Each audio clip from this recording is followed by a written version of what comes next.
Hello students, स्वागत है आपका आईसीटी वर्चुअल क्लासेस में। मैं हूं कविता, आपकी साइंस टीचर। उम्मीद करती हूं आप सभी अच्छे होंगे और स्वस्थ होंगे। तो क्लास कंटिन्यू करेंगे अपना चैप्टर जिसका नाम है न्यूट्रिशन इन प्लांट्स। हम बात करेंगे यहाँ पे पादपों में पोषण की, और पादपों में पोषण आपने काफी सारे जो टॉपिक हैं वो यहाँ पर कवर कर लिए हैं।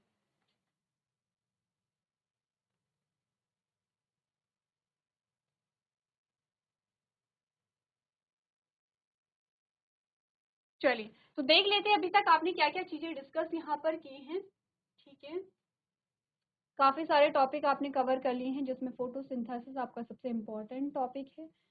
इसके बाद हमने बात की है यहाँ पर लीफ पिगमेंट के बारे में। लीफ पिगमेंट के बाद आपने बात की है यहाँ पे कि प्लांट में कार्बोहाइड्रेट यानी कि स्टार्च या ग्लूकोज का फॉर्मेशन तो होता है, लेकिन साथ साथ प्रोटीन और वसा का भी निर्माण होता है। बात चल रही है उन पौधों की जिनमें क्लोरोफिल नहीं होता है, उनमें पोषण कैसे होता है। तो कुछ जो यहाँ पर एग्जाम्पल है वो आपने यहाँ पे डिस्कस किए हैं। उससे रिलेटेड जो क्वेश्चन आपके बनते हैं, मैं आपको कुछ क्वेश्चन दे रही हूँ जो आपको यहाँ पर करने हैं। प्रीवियस लेक्चर में आपने कहा, पहला जो क्वेश्चन है आपसे पूछा यह है, यदि किसी पौधे में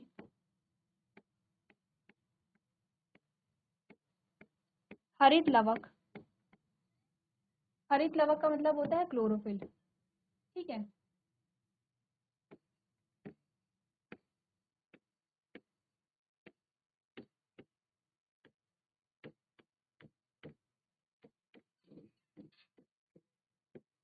यदि किसी पौधे में हरित लवक अनुपस्थित हो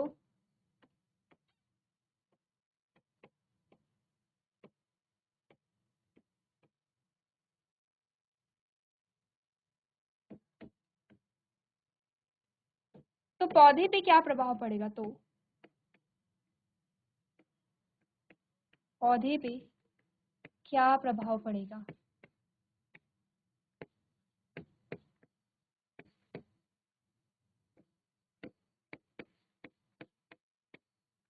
ठीक है, पहला क्वेश्चन आपका ये बनता है। नेक्स्ट जो क्वेश्चन आपका बनता है वो ये है, परजीवी क्या होते हैं।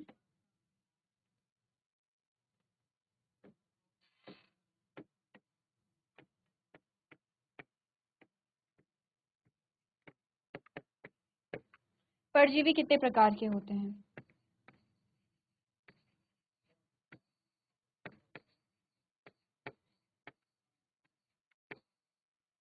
कितने प्रकार के होते हैं।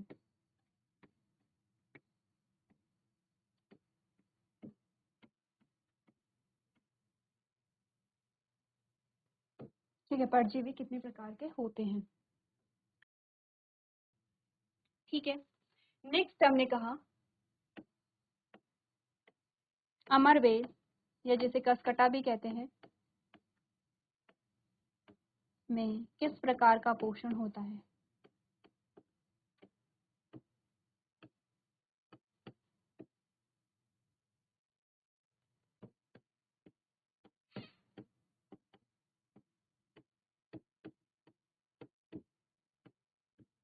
किस प्रकार का पोषण होता है।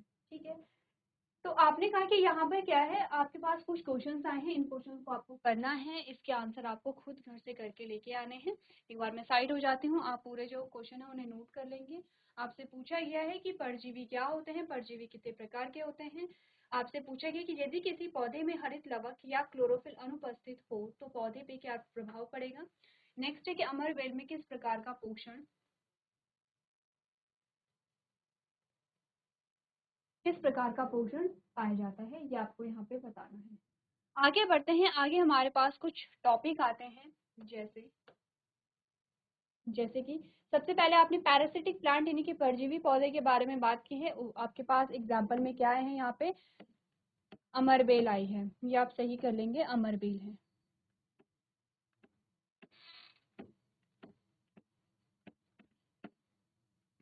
अमरबेल, ठीक है। नेक्स्ट हम बात करेंगे इंसेक्टिवोर्स प्लांट के बारे में। इंसेक्टिवोर्स प्लांट हमारे पास इस प्रकार से आया है। प्रीवियस लेक्चर में हमने कहा कि ये जो प्लांट है ये आपको ग्रीन कलर का दिखाई दे रहा है, लेकिन फिर भी यहाँ पर क्या है, आपने कहा कि हम इसे परजीवी पौधे में पढ़ रहे हैं, परजीवी पौधे में के जो अलग अलग प्रकार हैं उनमें हम पढ़ रहे हैं, या परपोषी पौधे में हम पढ़ रहे हैं। तो एक्चुअली में क्या होता है कि इसमें क्लोरोफिल प्रेजेंट होता है, इसमें क्लोरोफिल प्रेजेंट होता है, और क्लोरोफिल से इसमें फोटोसिंथेसिस भी होती है।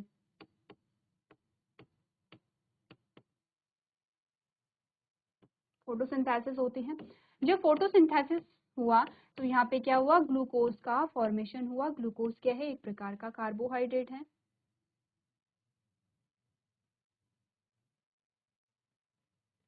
कार्बोहाइड्रेट है, ठीक है। अब हमने कहा कि प्लांट में क्या बनता है, कार्बोहाइड्रेट है। कार्बोहाइड्रेट से ही पौधे में फैट या वसा का भी निर्माण होता है। ये है वसा और ये है कार्बोहाइड्रेट,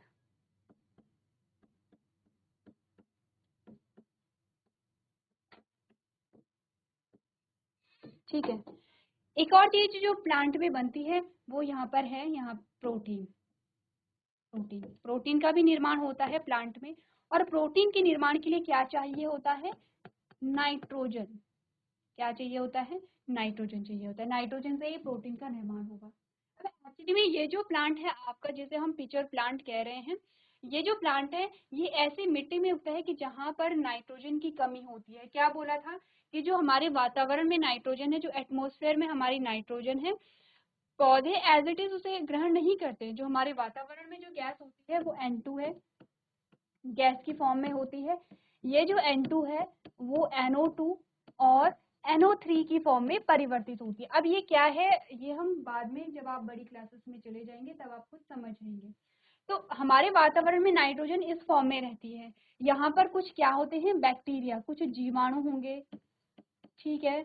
कुछ क्या होगी, यहाँ पे फंगस होगी, कुछ फंजाई होगी। यहाँ पे वो कहाँ पे रहते हैं, मिट्टी में रहते हैं। और मिट्टी में रह करके ये क्या करते हैं, जो आसपास की जो नाइट्रोजन है, मिट्टी के आसपास की जो नाइट्रोजन है वो उसे परिवर्तित कर देते हैं इस रूप में। जब जो नाइट्रोजन है इस रूप में परिवर्तित हो जाती है तो अब जो प्लांट है वो क्या करेंगे, इसे अवशोषित कर लेंगे, या प्लांट इस नाइट्रोजन का यूज करके प्रोटीन का निर्माण करेंगे। जिस मिट्टी में यहाँ पे जो पिचर प्लांट है वो होते हैं, जिसे घटपर्णी भी हम कहते हैं, ठीक है। इस पौधे को पिचर प्लांट है घटपर्णी आप कहते हैं। इस जिस मिट्टी में ये पौधा होता है उस मिट्टी में नाइट्रोजन की क्या होती है, यहाँ पे कमी होती है। जब नाइट्रोजन की कमी होती है तो प्रोटीन का निर्माण यहाँ पर नहीं हो पाता है, और इसी प्रकार इस पौधे में नाइट्रोजन की कमी पाई जाती है, ठीक है। अब ये क्या करता है, नाइट्रोजन की कमी को पूरा करने के लिए कीटों का भक्षण करता है, इंसेक्ट को खाता है, क्योंकि इंसेक्ट में उनकी बॉडी में क्या पाया जाता है, प्रोटीन पाया जाता है।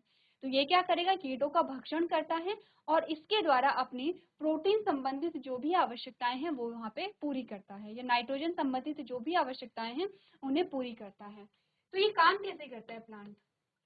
नेक्स्ट ये आता है कि काम का मतलब क्या है, इसमें आप स्ट्रक्चर देख रहे हैं, ये काम कैसे करेगा, एक बार इसे थोड़ा सा देख लीजिए।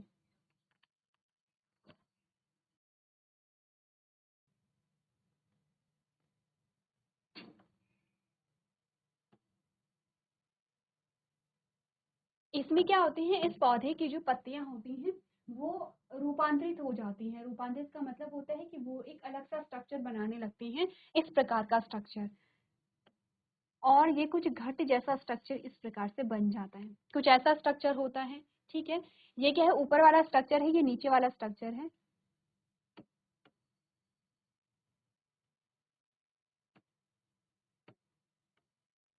कुछ इसी प्रकार से आपको दिखा रखा है, ठीक है, इसी प्रकार से आपको दिखा रखा है। ये कुछ ऐसा स्ट्रक्चर है। ये कहाँ से कनेक्टेड होगा, ये पेड़ से लगा हुआ होगा, ये पेड़ से अटैच्ड होगा। अब यहाँ पर क्या होते हैं, इसका ढक्कन भी बना होता है, ये इसका क्या है, ढक्कन है, ये इसका ढक्कन होता है। होगा क्या कि जब भी यहाँ पर इसकी सतह पे ये क्या करेगा, कुछ जो फ्रेग्रेंस होती है, यानी कि ये कोई जो खुशबू है, जो स्मेल है, अच्छी स्मेल को ये क्या करेंगे, प्रोड्यूस करते हैं यहाँ पे। और यहाँ पर कुछ कीट इस प्रकार से बैठ जाते हैं, ठीक है, जैसे कि ये कीट यहाँ पर बैठ गया। अब ये जो कीट यहाँ पर बैठते हैं तो ये जब थोड़ा नीचे की ओर जाते हैं तो नीचे की ओर यहाँ पर क्या लगे रहते हैं, कुछ कांटे जैसे लगे रहते हैं, कुछ बाल नुमा संरचनाएं रहती हैं इस प्रकार से, बालनुमा संरचनाएं रहती हैं। जैसे ही यहाँ पर बैठता है तो एक ये चिपचिपा पदार्थ क्या करेंगे, रिलीज करेंगे। क्या कर रहे हैं, हमने कहा कि एक तो ये सिर्फ एक ही कीट को बनाते हैं, एक तो ये क्या करेंगे, जो खुशबू है, जो आपने देखा होगा कि जैसे कुछ ऐसे पौधे होते हैं जिनकी खुशबू आप फील करते हैं, यानी कि वो कुछ ना कुछ जो वहाँ पे स्मेल है वो प्रोड्यूस कर रहे हैं। तो ये बहुत अट्रैक्टिव जो स्मेल है वो यहाँ पे प्रोड्यूस करते हैं। ये जब अट्रैक्टिव स्मेल प्रोड्यूस करते हैं तो यहाँ पे जो कीट है वो आकर के बैठ जाते हैं। जब यहाँ पर आके बैठते हैं तो ये कुछ चिपचिपा जो पदार्थ है वो भी यहाँ पे सिक्रीट करेंगे, चिपचिपा पदार्थ निकालते हैं। यहाँ पर क्या होगा, चिपचिपा पदार्थ भी मिलेगा, इस प्रकार से चिपचिपा पदार्थ मिलेगा यहाँ पर। ठीक है, अब जब ये चिपचिपा पदार्थ यहाँ पर निकलता है तो इसका क्या काम होता है कि जैसे कीट यहाँ पर बैठा, कीट उस चिपचिपे पदार्थ में क्या होता है, यहाँ पे चिपक जाता है। वो अब उड़ नहीं पाता है, वो क्या होता है, उस चिपचिपे पदार्थ में चिपक जाता है और वो क्या होगा, धीरे धीरे नीचे की ओर यहाँ पर चलने लगेगा। नीचे की ओर जब वो आने लगता है तो ये जो कांटेनुमा संरचनाएं होती हैं ये क्या करती हैं, यहाँ पर अब उसका पाचन शुरू कर देती हैं। और जैसे ही ये कीट यहाँ से नीचे गया, जैसे ही ये कीट क्या होता है, यहाँ पे फंस जाता है, वैसे ये जो ढक्कन है वो बंद हो जाता है। जैसे ये दिखाई दे रहा है आपको, ये ढक्कन है, ये वाले, ये क्या इसके ढक्कन है। अब जैसे ही कीट यहाँ पर बैठेगा, जैसे ही फॉर एग्जांपल कोई कीट यहाँ पर बैठा और वो नीचे की ओर जाएगा तो यहाँ पे क्या हो जाता है, ट्रैप हो जाता है, फंस जाता है।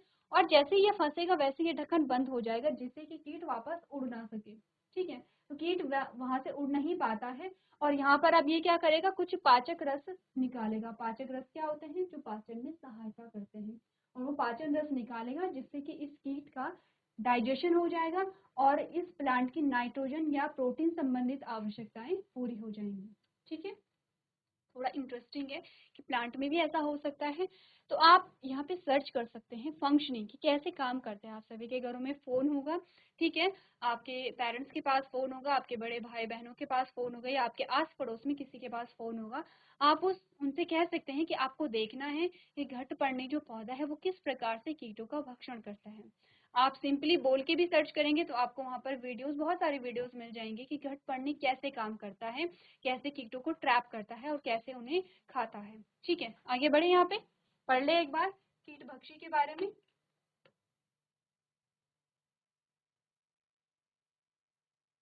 आपने कहा इंसेक्टिवोर्स प्लांट क्या होते हैं, some plants depend upon insect for the food and these are called insectivores, यानी कि कुछ पौधे भोजन के लिए कीड़ों पे निर्भर होते हैं, इसीलिए इन्हें कीट भक्षी हम कहते हैं।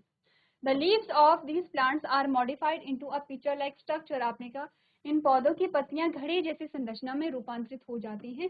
घड़े जैसी संरचना क्या है, ये वाली जो संरचना है ये आपको घड़े जैसी संरचना बताई गई है कि जो पत्तियां होती हैं वो घड़े जैसी संरचना में परिवर्तित हो जाती हैं। ठीक है, The top part of leaves act as a lid which can open and close the pitcher। आपने कहा पत्ती का ऊपरी भाग ढक्कन का काम करता है जो घड़े को खोल और बंद कर सकता है। किसके बारे में बात हो रही है, इस ढक्कन के बारे में, इस पार्ट के बारे में बात हो रही है।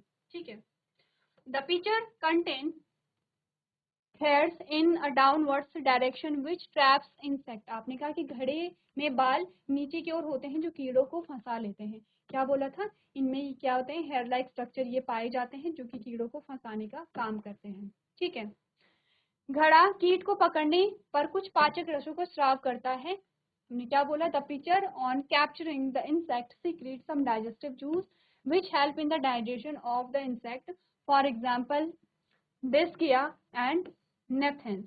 हमने बोला यहाँ पर क्या होता है कि घड़े में बाल नीचे की ओर होते हैं जो कीड़ों को फंसा लेते हैं।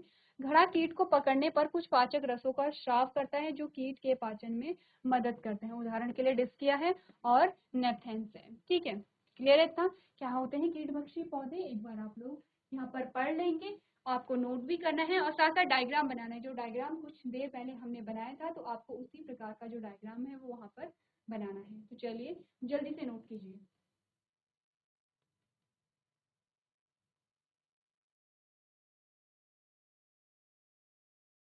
चलिए अब बात करते हैं यहाँ पर नेक्स्ट टाइप के जो हमारे पास स्ट्रक्चर आते हैं, उनका नाम है यहाँ पर फंगस। अब मैंने जैसे कि प्रीवियस लेक्चर में आपको बताया था कि यहाँ पर ये जो स्ट्रक्चर आपको दिखाई दे रहे हैं ये प्लांट नहीं है, ये क्या होते हैं, फंगस होते हैं। तो कुछ कैसे होते हैं, कुछ तो जहरीले होते हैं, ठीक है, कुछ कैसे होते हैं खाने के रूप में भी आप यूज़ करते हैं, सब्जी बनाते हैं हम मशरूम की, ठीक है। कुछ ऐसे होते हैं कि इंडस्ट्रियल यूज़ इनका काफ़ी होता है, कुछ ऐसे होते हैं कि जो हमारे खाने को ख़राब करते हैं। कुछ तो ये है कि जंगलों में उग रहे हैं, कुछ हमारे खाने को ख़राब करते हैं, जैसे कि रोटियों पे, ब्रेड पे लग जाता है, जैसे कि आपने कहा दाल सब्जी ख़राब हो जाती हैं, तो क्या होता है, फफूंद लग जाती है वहाँ पे। तो अलग अलग वैरायटी है यहाँ पर जो फंगस है, फफूंद है। इनमें भी पोषण का एक अलग तरीका देखा गया है, ये है मृतजीवी। मृतजीवी का मतलब होता है कि ये परपोषी पोषण का ही प्रकार है। इस प्रकार के पोषण में ये उसी जगह पे आपने देखे होंगे कि उसी जगह पे उगते हैं जहाँ पर सड़े गले पत्ते होते हैं, पेड़ होते हैं, या किसी भी जानवर की क्या होती है, डेड बॉडी होती है।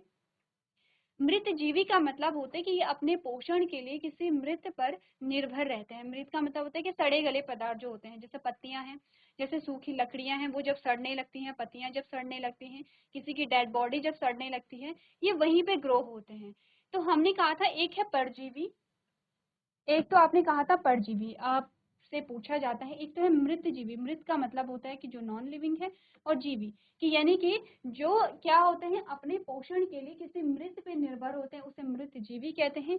एक होता है परजीवी।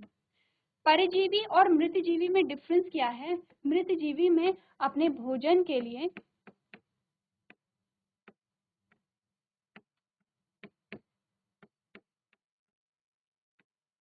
मृत पर निर्भर रहते हैं,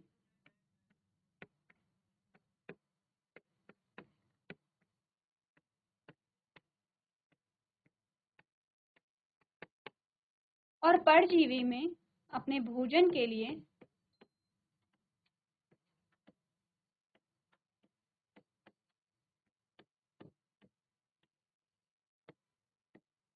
जीव पर निर्भर रहते हैं।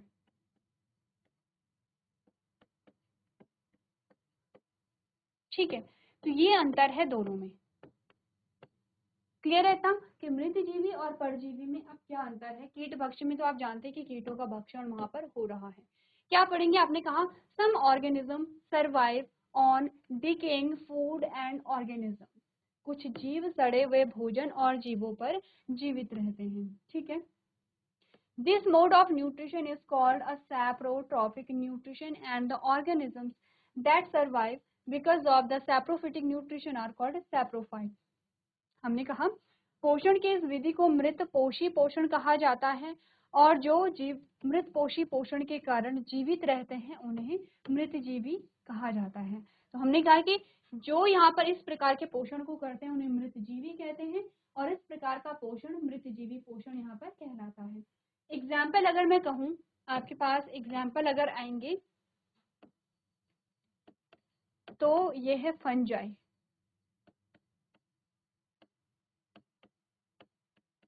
ठीक है, फंजाई है। क्लियर है, चलिए एक बार नोट कर लेंगे आप लोग कि क्या डेफिनेशन यहाँ पर आती है।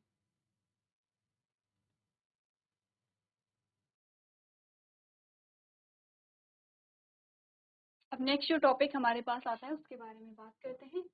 हमारे पास आते हैं यहाँ पे मृत पोषी पौधों के बारे में। आपको डेफिनेशन में क्या बताया गया है, the mode of nutrition in which organism take their nutrient from the dead and decaying matters called a saprophytic nutrition, यानी कि पोषण की वह विधि जिसमें जीव अपने पोषक तत्वों को मृत और सड़े हुए पदार्थों से लेते हैं, उन्हें मृत पोषी पोषण, इस प्रकार का जो पोषण होता है मृत पोषी पोषण कहलाता है, ठीक है। Plant which use saprotrophic mode of nutrition are called saprotrophs. Example fungi like mushroom are non-green plants that grow on the dead and decaying matter for their food. आपने कहा पौधे जो पोषण के सैप्रोफिटिक मोड का उपयोग करते हैं सैप्रोट्रॉप्स कहलाते हैं, ठीक है। यानी कि जो मृतजीवी पोषण का प्रयोग यहाँ पे क्या करते हैं उन्हें हम मृतजीवी कहते हैं। उदाहरण के लिए मशरूम जैसे कवक गैर हरे पौधे हैं जो अपने भोजन के लिए मृत और सड़ने वाले पदार्थों पर उगते हैं। जैसे एग्जाम्पल आपके पास आता है ब्रेड मोल्ड है, ठीक है, ईस्ट आर सैप्रोफिटिक प्लांट। आपने कहा ब्रेड मोल्ड एंड फंजाई मृतजीवी पौधे हैं। अब ध्यान ये देना है कि ये प्लांट्स नहीं होते हैं, ठीक है। अगर आपने कहीं सुना है या कहीं पढ़ा है तो आपने कहा कि ये प्लांट्स नहीं होते हैं, बल्कि प्लांट्स जैसी संरचनाएं हो सकती हैं। आपको दिखाई दे रहे हैं कि ये कैसे हैं, ग्रीन नहीं है, लेकिन प्लांट्स जैसी संरचनाएं हैं। इनको क्या बोलेंगे हम, कवक बोलेंगे, ना कि प्लांट्स बोलेंगे। आगे बढ़ते हैं, बात करते हैं सिम्बायोटिक प्लांट्स क्या होते हैं। सबसे पहले सिम्बायोटिक शब्द का मतलब समझते हैं कि सिम्बायोटिक शब्द का मतलब क्या होता है। जैसे कि आपने कहा सहजीवी संबंध, जिसे हम कहते हैं, सह का मतलब होता है साथ साथ, जीवी का मतलब होता है जीवन। क्या होता है सहजीवी।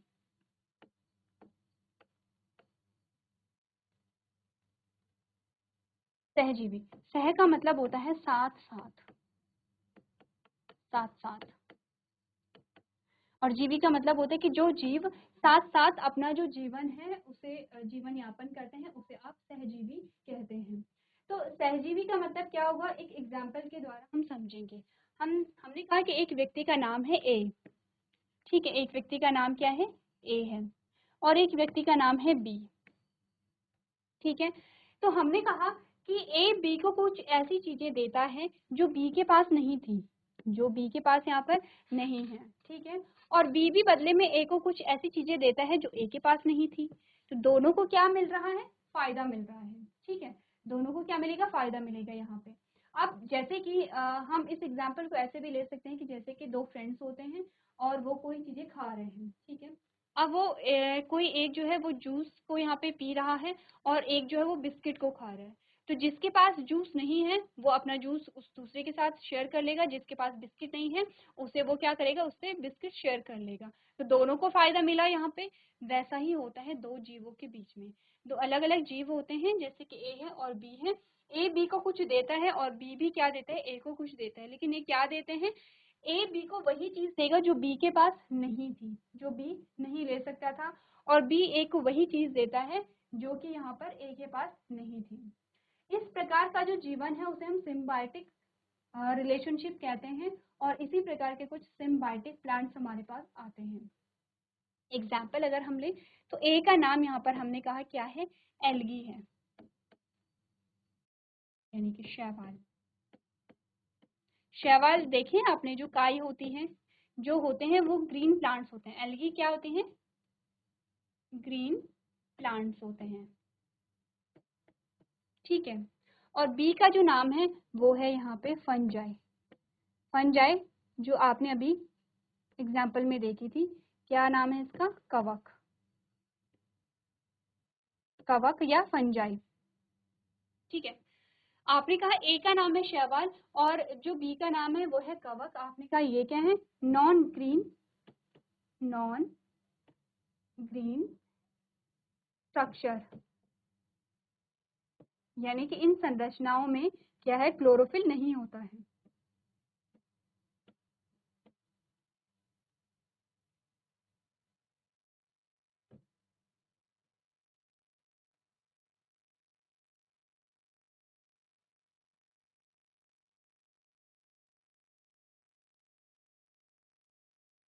क्लोरोफिल क्या होता है, अनुपस्थित होता है किसमें, फंगस में। जो फंगस है, फंगस में क्लोरोफिल नहीं पाया जाता है। अब आप ये देखिए कि बी के पास ऐसा क्या है जो ए के पास नहीं है, और ए के पास ऐसा क्या है जो बी के पास नहीं है। तो सबसे पहले तो आपको इतना तो पता होगा कि बी के पास ऐसा क्या है जो ए के पास है, ठीक है। बी के पास कुछ ऐसा है जो ए के पास है, यहाँ बी के पास ऐसा क्या नहीं है जो ए के पास है, ये आपको देखना है। तो ए बी को कुछ दे रहा है, क्या दे सकता है, इसीलिए मैंने यहाँ पे दो शब्द लिखे हैं, जैसे कि एल्गी मैंने कहा ग्रीन प्लांट्स होते हैं, हरे पौधे होते हैं, और अगर मैं कवक की बात करूं तो कवक मैंने कहा नॉन ग्रीन स्ट्रक्चर है, यानी कि ऐसे संरचनाएं हैं जिनमें क्लोरोफिल अनुपस्थित है। अब आप ये बताइए ए बी को क्या दे सकता है जो बी के पास नहीं है। एक बार आप लोग ध्यान से देखिए स्ट्रक्चर को, ए बी को क्या दे सकता है जो बी के पास नहीं है। क्योंकि कुछ देर पहले आपने कवक के बारे में बात की थी, क्योंकि कुछ देर पहले आपने यहाँ पे फंगस के बारे में बात की थी, और फंगस में आपने कहा था कि उनमें किस प्रकार का पोषण पाया जाता है, ठीक है। एल्गी जो है, जो ग्रीन प्लांट्स होते हैं जिनमें क्लोरोफिल पाया जा रहा है, इसके बारे में भी हमने बात की कि उनमें कौन से यहाँ पे कैरेक्टर्स हो सकते हैं, या अगर वो ग्रीन प्लांट्स है तो उनमें क्या होगा, क्लोरोफिल उपस्थित होगा, ठीक है। अगर हमने कहा कि ग्रीन प्लांट्स है तो उनमें क्लोरोफिल उपस्थित होगा, क्लोरोफिल उपस्थित होगा तो ये क्या करेंगे, फोटोसिंथेसिस करेंगे। फोटोसिंथेसिस करेंगे तो ये क्या बनेंगे, भोजन का निर्माण करेंगे। तो जो शैवाल है, शैवाल तो भोजन का निर्माण कर रहे हैं। ए ही क्या है, एल्गी है, ठीक है, जिसमें फोटोसिंथेसिस हो रही है और ये भोजन का निर्माण कर रहे हैं। बी जो है, क्योंकि उसमें क्लोरोफिल नहीं पाया जाता है, तो ये अपने आप अपने भोजन का निर्माण नहीं करता है। इस बात से हम क्या समझे कि एल्गी के पास फूड है, एल्गी अपना भोजन बना रहा है, जो कि बी के पास यानी कि कवक के पास या फंजाई के पास नहीं है। तो हम कह सकते हैं कि एल्गी फंजाई को क्या देगा? फूड देगा, यानी कि भोजन देगा। ठीक है। अब क्वेश्चन ये आता है कि ए के पास ऐसा क्या है जो बी इसे दे सकता है? ए के पास ऐसा क्या नहीं है जो बी दे सकता है, क्योंकि हमने यही कहा था कि जो जिसके पास नहीं होगा वो दूसरे से यहाँ पे ले लेगा। तो बी तो क्या ले रहा है? भोजन को ले रहा है। किससे? ए से। बी क्या करेगा? भोजन को लेगा। लेकिन बी ए को क्या देता है, ये अब आपको पढ़ना है। तो एक बार आप लोग पढ़ेंगे सिम्बायोटिक प्लांट्स क्या होते हैं, सिम्बायोटिक रिलेशनशिप क्या होता है, एक बार घर से पढ़ करके लेके आएंगे आप लोग और देखेंगे यहाँ पर कि बी ए को बदले में अब क्या देता है। तो आज के सेशन में हम इतना ही करेंगे, आप लोग अपना जो होमवर्क है उसे कंप्लीट करके लेके आएंगे। तो अभी तक क्लास में बने रहने के लिए आपका धन्यवाद।